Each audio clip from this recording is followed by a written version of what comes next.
Gurian workshops, Earth, third planet from the sun. Only Michael could do that. Well, Michael and I first met at the Folklore Center here on 6th Avenue, probably 1968 maybe even earlier. This is before I had a store. I had my repair business set up in the back of the Folklore Center here on 6th Avenue. And he came in and here was a guy with a classical guitar he had made, and I'm thinking to myself, who is this guy? He's local. Why did I never hear of him? I kind of liked the guitar, but I wouldn't say so, and we sort of did not hit it off on that first day. The next year or so, we had become friends. Maybe it started earlier. Maybe it started as early as 65 or 6. But certainly by 1968 or so, we were tremendous friends. And Michael had his little guitar making shop, and he was making classical guitars one at a time. He rented that little storefront on Carmine Street as a place to build his classical guitars one at a time and a place to live in. Probably around 1965, I'm thinking. Michael, being a real motorhead, Michael was a machine guy, he just had to have some machinery. So he rented another storefront around the corner on Bedford Street, 37A Bedford Street. He started filling it with a bandsaw and a belt sander and all this. Around that time, I had no place to run my repair business, and I said, Michael, can I set up in a corner of your shop? He said, sure. I had been there a few months, and this was into 1969 already, and we were real good friends, and there was just, for one reason or another, a whole bunch of guitar makers had congregated around that corner, either in Michael's place or next door or across the street. There was Lucian Barnes, there was Freddie Mejia, Richard Margulies, Thomas Hamm, wonderful builder, and Eugene Clark, who was spectacular, all in and around that corner. And across the street was a little loft or storefront or something where John Sebastian of the Love and Spoonful and his band used to rehearse. And John was a neighborhood person anyhow. He grew up there, so he was part of our family. After I'd been there for a while with my little repair business in the corner of Michael's shop full of machines, I had gotten married. My wife, she said, look, there's a storefront open up the block. How about we rent it? Let's open a real store. You fix them, I'll sell them. Sure. So we did, and we opened up that store in October 1969. In the meanwhile, Michael started fooling around with steel string guitars. And Michael is a very innovative guy, and he knows a lot about a lot of things, and he knows where he's going. He does what he wants to do. But his knowledge of steel string guitar designs history wasn't anywhere near mine, so I gave him some tips.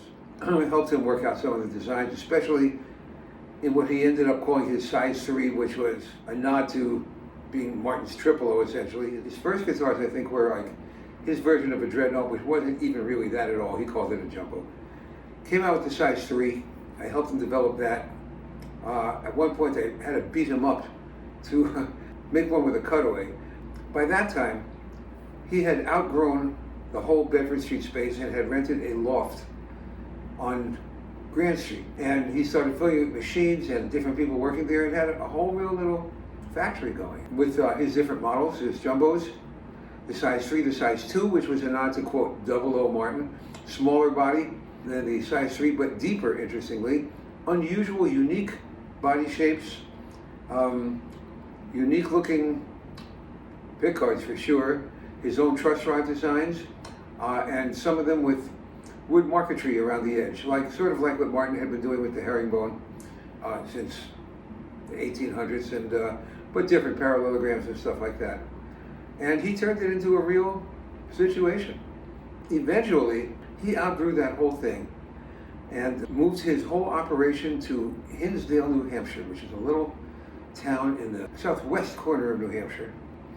And he bought, I guess, an old factory building. It was a wooden building which had manufactured lawnmowers in the 1900s, Granite State Mower Company.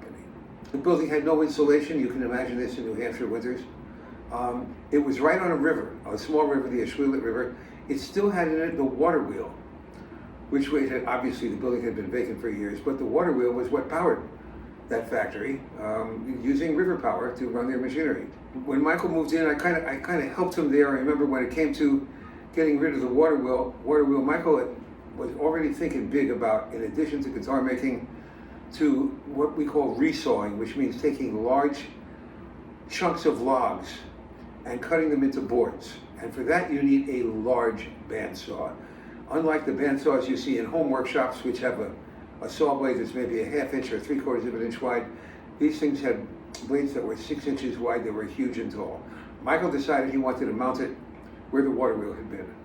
But there was too much of it there. We had to get rid of it. I remember we dynamited some of it out. Quite the scene. He put in an enormous bandsaw, and he just built up the whole thing through the 70s. The name of Gurian Guitars became very well known. Sold mostly through Northeast dealers.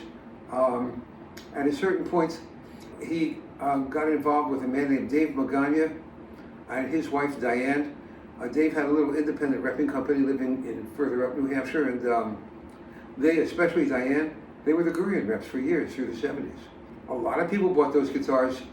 People like Paul Simon, who still plays one to this day, Jackson Brown, just a million people, and I carried them in my store. I was thrilled to have Gurians along with my Martins, and I did. I had Gibsons, I had Guilds, and we had all our vintage guitars, and we became known as the place for them, and certainly in New York. At any rate, at a certain point in the late 70s, and I don't remember exactly when, there was a fire. And in the middle of the night, I remember I got a call at 4 in the morning from a mutual friend of Michael's and mine who lives here in Greenwich Village. Michael just called me, the place is burning down. We jumped in the car and drove up 200 miles. The place just burned to the ground, everything in it, or just about everything in it. We helped clear out debris for days there. Well, Michael decided at that point, after sort of recuperating from the shock of it all, that he was going to rebuild bigger and better.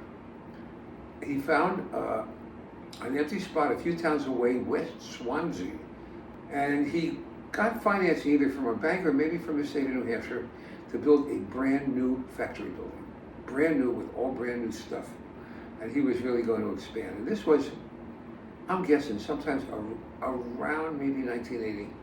Not a good time to be doing that, as it turned out, because the late 70s is when the entire musical instrument world was starting to turn to electronic stuff, especially keyboard stuff. And all that stuff coming out of California. And in the late 70s, the guitar market was dropping, especially the acoustic guitar market. It was not a great time to be taking on the responsibility of a whole new factory, paying off the loan for the land, for the building, for the machinery, etc. And it went on for several years, and the factory had a softball team. Amongst themselves, they had two teams, and Michael, sliding into second base, broke his ankle horribly. And so he was bedridden there in the mid-80s. And it's the worst time when he really had to be in the factory running things. And within a couple of years, the whole thing it had to evaporate. There was no choice. But the instruments live on. It's interesting, nobody has any records, not even Michael has records of how many. And I see people on the internet who seem to think they found some magic information, God knows where they got it. But claiming there were about 4,000 guitars made overall, it's possible. There are, within the Gurian line, the serial numbers, there are 4 groups, starting with either the letter A, B, C, or D. And those different groupings indicate changes in construction. To a large extent, different kind of truss rod in the neck, but also different interior designs. So I always know when I just see a serial number, I know what to expect. But there are unusual versions. There are the 3 sizes, of course, the jumbo, the size 3, which is more or less triple O proportions and dimensions, Martin triple O. The size 2. There were also classical guitars, which was Michael's first love, nylon string guitars. And I will say, without a moment's hesitation, that the factory-made classical guitars that came out of that Gurian factory in New Hampshire, either one of the Gurian factories, are absolutely the best built nylon string classical guitars that have ever been factory made in America. No question. Martin made very nicely built ones, Guild made nice ones, but there's something about those Gurian classics being Michael's first love, and they were simple and strong like crazy and fabulous guitars, and I own one to this day. When one came along for sale a few years ago, I snapped it up. So they made those, the three sizes of steel string, and the classics and some flamencos. The classics had, the steel string guitars were made, each size was made either with mahogany backing sides or rosewood backing sides, and occasionally, because it was still available in the early years, Brazilian rosewood. And different degrees of decoration, some of them had more of that wood marquetry around the edge of the top, around the sides, around the back. The size 3 eventually was also offered in a cutaway version in maple. Those are the most prized today. They are fabulous. The nylon string guitars are classical guitars, either Indian rosewood or mahogany, but he also did a flamenco version. It's cypress back and sides. It's a blonde looking stuff and a red cedar top, as opposed to the Sitka spruce, which was used on all the other variants. And they had a wonderful snappy tone, very, very lightweight. They did not make very many. They're rare. They're wonderful flamenco guitars. So that's the whole thing of what they made. And but Michael, his steel string guitars, starting around 1968 or so, and really blossoming into the early 70s, boy, that was the height of it. And he hit that nail on the head. His stuff was different. And here's the key. It was really well built. A lot of people out there, they didn't get it in terms of what are the areas internally that you need to make right and tight. They gotta fit perfectly, etc. What are the keys for structural integrity? Michael knew.